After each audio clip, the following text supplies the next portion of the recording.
Here's a little bit more about summarizing what we know about two-way tables and introducing another variable into our Titanic example. If the variables in a two-way table are not associated, then all of the conditional distributions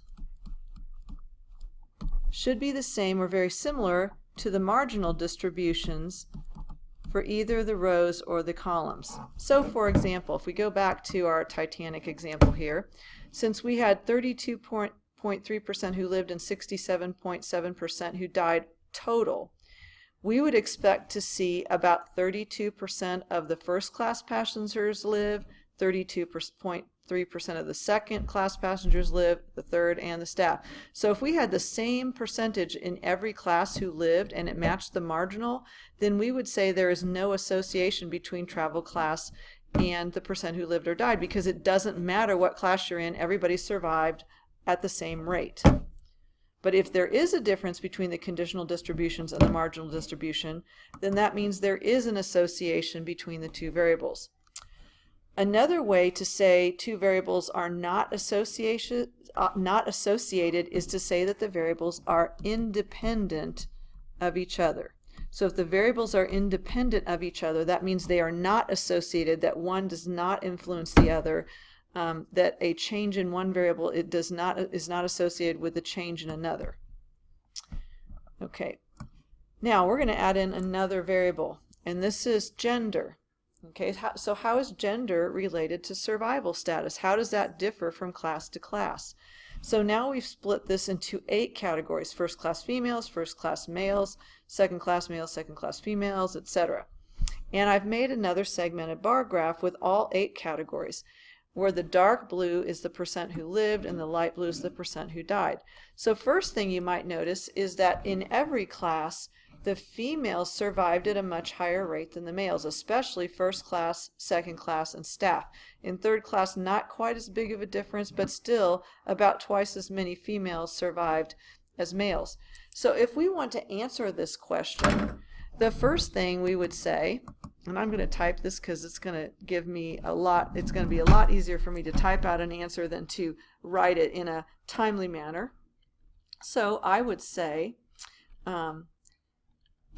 yes, there is an association between, I don't know if I can do this, type and talk at the same time, between gender and survival status. Or maybe I'll just say survival on the Titanic. Okay. In every class, females were much more likely to survive than males. Now, why is that? Probably because of the whole ladies first thing.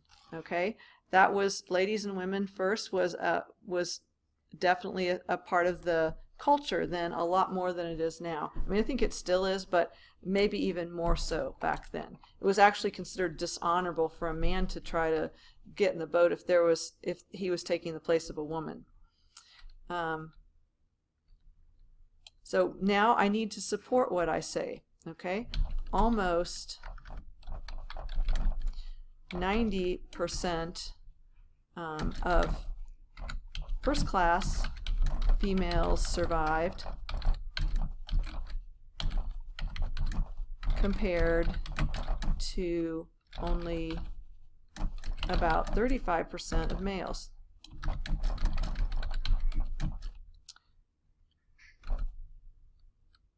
Second class and staff had similar differences, because it wasn't exactly the same.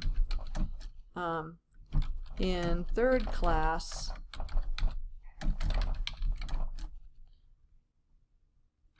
twice as many females survived as males.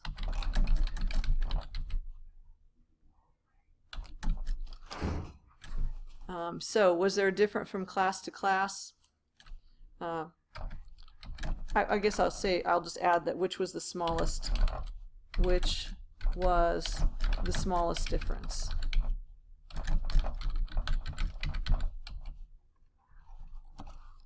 So yes, there was an association. It was a little bit different from class to class, but and still, second had similar differences, maybe I should say.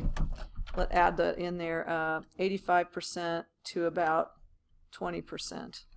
85% versus about 20%. Okay. And I'm going to add the percentage in here. Okay. 50% versus 15% versus 15. Okay. Now you might think, oh man, I took a long time to type this, but this is the kind of writing you will be expected to do. And so let me kind of analyze this. Number one, how's gender actually, this wasn't a yes and no question, so I'm going to change the way I wrote this. There is a strong association. Okay, so how's gender related to survival status? There's a strong association between gender and survival on the Titanic. So I'm answering this question. In every class, females were much more likely to survive than males. So I'm putting the context in there.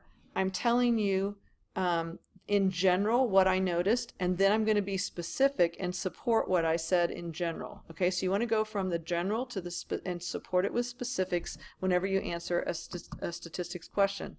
So here's my general statements, my specific support, and then how does that differ from class to class?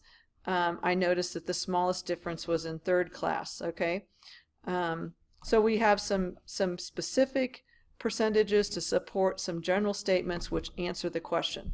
This is good statistical writing, and this is what you're going to be asked to do all year. So you're going to be asked to take some data, organize it in a way that it tells a story, and then write about it in context.